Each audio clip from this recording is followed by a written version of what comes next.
Let's explore the connection between Islam, the Quran, and the number 666 that some Muslims make. In the Bible we read, "Here is wisdom, let him that hath understanding count the number of the beast, for it is the number of a man, and his number is 666. Now in the beast YouTube, we understood that Daniel defined beast as a kingdom, and that the lion, bear, leopard beast of Revelation 13 is the seat of the Islamic Empire beast. Now in the Zola Levitt program, Walid Shoebat, former PLO terrorist, now Christian evangelist, said the first time he read the Greek symbol that is translated as 666, he immediately read it as the Arabic character Bismillah, which means in the name of Allah. Now in the below you can see the symbol, the Greek symbol for 666, and the Arabic symbol for Bismillah, or in the name of Allah. This is actually the symbol, and this is the symbol when it's turned and mirrored. Now crossed swords are also a symbol for Islam, so we can see that these crossed swords here, part of the number 666, we may have both Islam and in the name of Allah in the Greek symbol for 666. Now if this seems a stretch, consider that he reads Greek and was raised in Arabic and indoctrinated into the Islamic religion. And when we consider how this Arabic character is stylized, you can see literally hundreds, perhaps thousands of these variations, artistic renditions of this symbol. So you can see that an Arab raised in Islam would immediately recognize it. They even find the symbol in nature, on the sides of fish and on trees. So it would not be a stretch that he would recognize it that way. But let's go on to the submission sect that actually marks the Quran, the Prophet Muhammad, and Islam with the number 666. Here's an example of one of their websites. And this says, "In the name of God, most merciful," and I've excerpted some quotes, but you can see this is the headline of their website, 666. Here's another.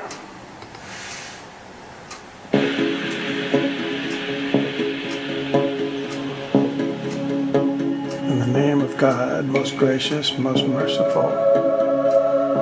The message: submission to God alone. Worship God alone. Follow the book of God alone. Quran is the book of God. The Quran is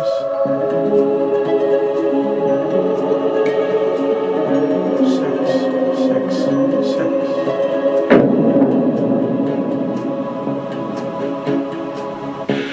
Proof, the primer of the Quran, 666:19.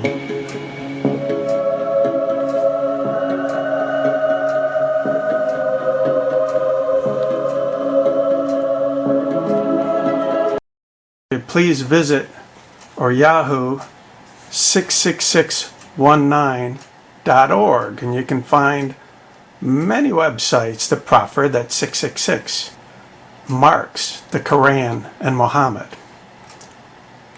In their words, the number 666 is highly publicized all over the world, and it is associated with evil and danger. However, it's not what it seems. It was a satanic trick. The trick was to prevent the people approaching the 666. Satan knew that the 666 is the book of God, and the people should be kept away from it.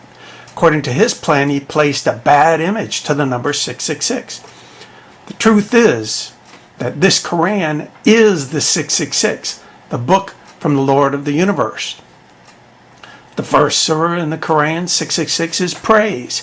This surah is the gift of God to us to establish contact with him through our daily prayer. You can search Quran 666 or search Surah 1 to Surah 36 is 666. Now, Muslims can accept or reject that this Islamic sect marks Islam, the Quran, and Muhammad with the number 666. But if you do reject it, you really have to wonder that out of the entire universe of numbers that this computer-generated mathematical gematria could have arrived at, what are the odds that it would wind up being the number 666? But this is just one component of Bible prophecy indicating that the Islamic Empire is a leopard, bear, lion, beast of Revelation 13. We read, here's wisdom, let him that hath understanding count the number of the beast, for it is the number of a man. His number is 666. Quoting from the Islamic site, God made his messenger a witness with the letter Qaf and the number 666. So is this Islamic 666 miracle then a warning from God to Christians, Jews, and Muslims as yet another fulfillment of the related prophecy in the book of Revelation now that we find ourselves in Daniel's time of the end?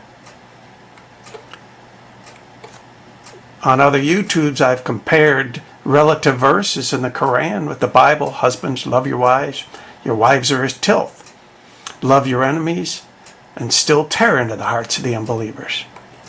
For God so loved the world, he gave his only begotten Son. Jews call Uzziah son of God. Christians call Christ the Son of God.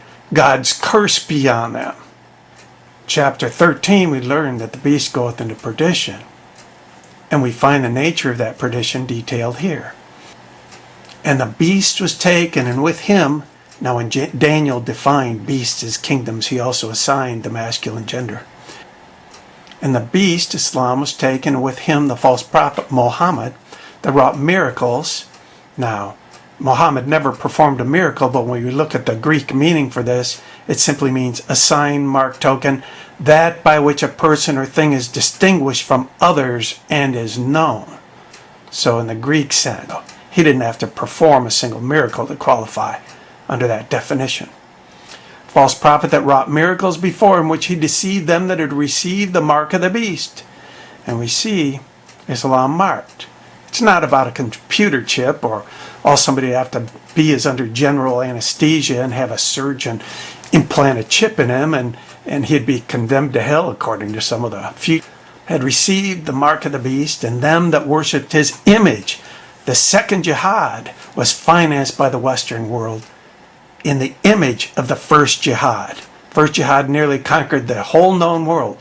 The second jihad has 55 countries under its belt as I speak. These both, Islam and the false prophet, were cast alive into the lake of fire burning with brimstone in chapter 20. And the devil that deceived them was cast into the lake of fire and brimstone, where the beast and the false prophet are and shall be tormented day and night forever and ever.